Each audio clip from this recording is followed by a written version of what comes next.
So what is the situation in Iraq as regards religious and ethnic diversity? So as we all know, Iraq is an extremely diverse country with extremely diverse ethnic and religious profile of groups which have been around for thousands of years. The three main groups in Iraq, of course, now the three dominant groups are the Sunni and Shia Arabs and the Kurds, which are mostly Sunni, but then we have a very diverse array of minorities also living in Iraq. So Christians, which are from different denominations and different ethnicities as well, Assyrian, Armenian, various different churches within those groups as well. The Sabian Mandaeans, which are also a very old group mostly found in the south of Iraq, and adherents of a monotheistic religion which follows the teachings of John the Baptist. And you have also the Yazidis, which follow a syncretic religion which is thousands of years old. They're mostly concentrated in the Sinjar region in northern Iraq, where most of their temples and holy sites are located. Many other smaller groups as well, the Kakais. We have also some larger ethnic minorities like the Turkmen, who, but we have both Sunni and Shia groups within them, and the Shabak as well, concentrated in the Nineveh Plains, similar to some of the other groups like Yazidis and Christians. And also following a very syncretic religion which combines many different influences and really reflects the cultural diversity and history of Iraq. What is the situation of ethnic and religious diversity in Iraq, and how has the situation been for the different components of society over the last years?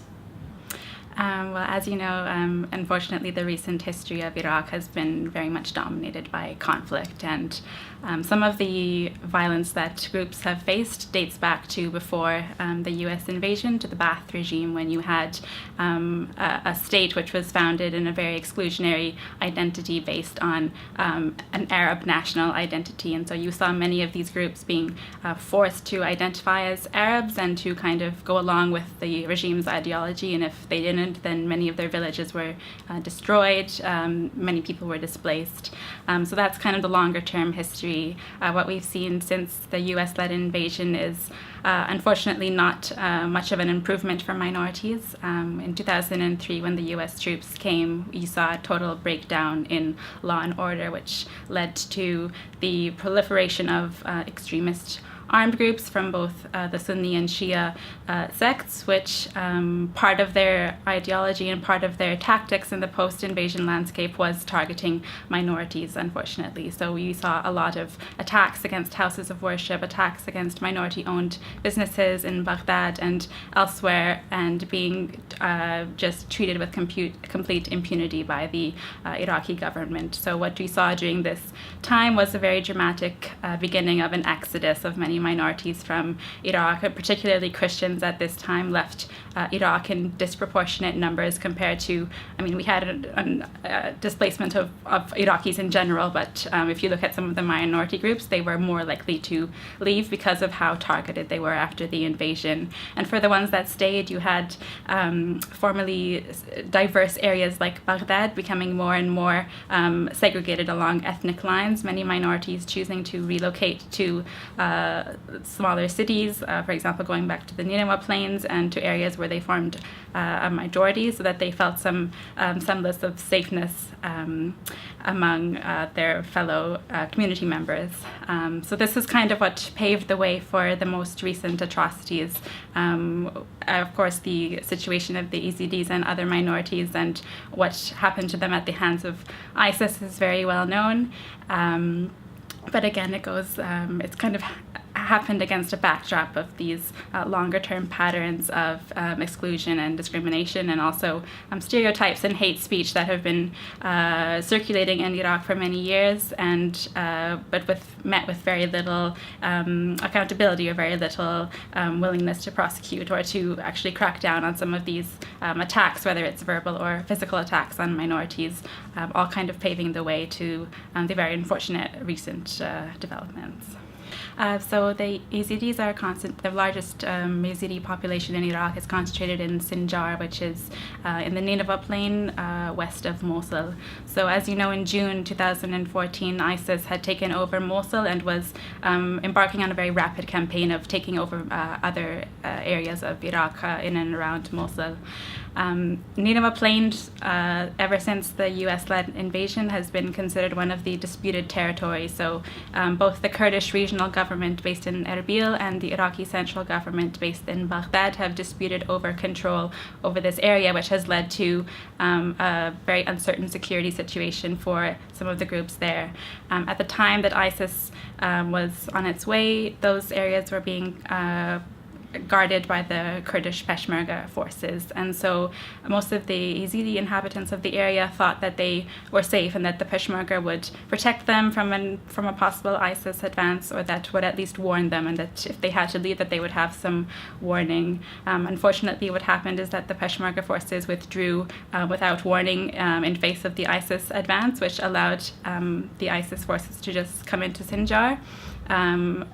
People tried to escape, but whoever wasn't able to escape, ISIS separated the men from the women.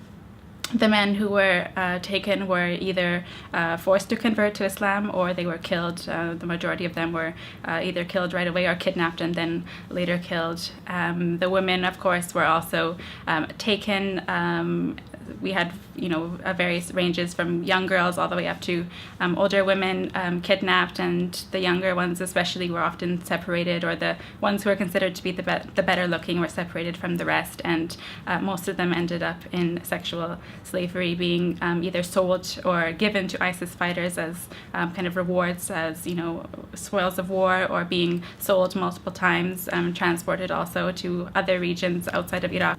The initial response of the international community and the Iraqi government has been a military response. There's been a concerted effort by the coalition, of course, to militarily defeat ISIS. And of course, I'm not saying that that's not important. Of course, everybody wants to see ISIS defeated, but that's not going to be enough in order to kind of heal the longer-term scars and heal the root causes of this violence. So we're at a situation now where ISIS has mostly been, close to defeated.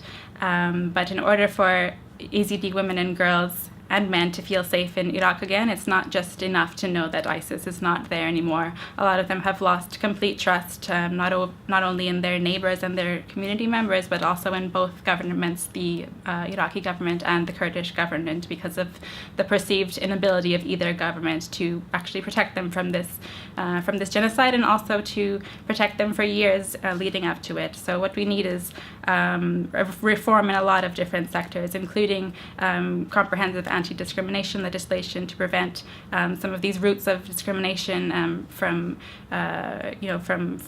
leading into further violence again. Of course, there's a need for justice. There's a need for not only ISIS perpetrators to be held to account, but any perpetrators of violence, regardless of what side of the conflict they're on, to be held to account. And when I'm talking about justice, I don't only mean criminal justice. Of course, criminal justice is very important, and it's important for people to see their perpetrators being held to account and not being, just treated with impunity. But I think there's also other forms of justice which are important here, like reparations, and the importance of feeling that you're compensated, and that your harm has been acknowledged, and that you are somehow being returned some form of dignity or of compensation for what happened to you. And then, of course, transitional justice is much more than just criminal and civil trials. It's also about things like reconciliation, truth-seeking, memorialization, just a commitment from the Iraqi government to dealing with what happened in an honest way and taking measures to ensure that it doesn't happen again, including addressing the roots, whether those are political, economic, social drivers of discrimination and the marginalization that the Yazidis have faced in Iraq for a long time. Christians are also very distrustful, and as I mentioned before, you have this longer history of violence and of targeting of Christians and other ethnic minorities. So for a long time, Christians have felt that their days in Iraq are numbered. Unfortunately, that's the attitude of many people, is that Iraq is no longer a home for them, and that they don't really have any feasible alternatives other than to leave. Of course, if that's the attitude that many people take, it's a very unfortunate situation for us to deal with, because Iraq is such a diverse and ancient place, and it's very important also to the the religious and cultural life of the communities that they have roots in Iraq. So I think it's really important that this doesn't just become the only solution, that there has to be something done to make sure that immigration isn't the only solution. And I mean, similar to the Yazidis, there is that really deep lack of trust in the government, both the Kurdish government and the Iraqi central government, because of what happened. So a lot of the things that I was talking about before are also relevant to Christians as well. The need for reform in the educational curriculum, the need for anti-discrimination and more participation of those groups who were affected in the conflict in not only peace building and conflict resolution mechanisms, but also governance more generally in the political life of the country.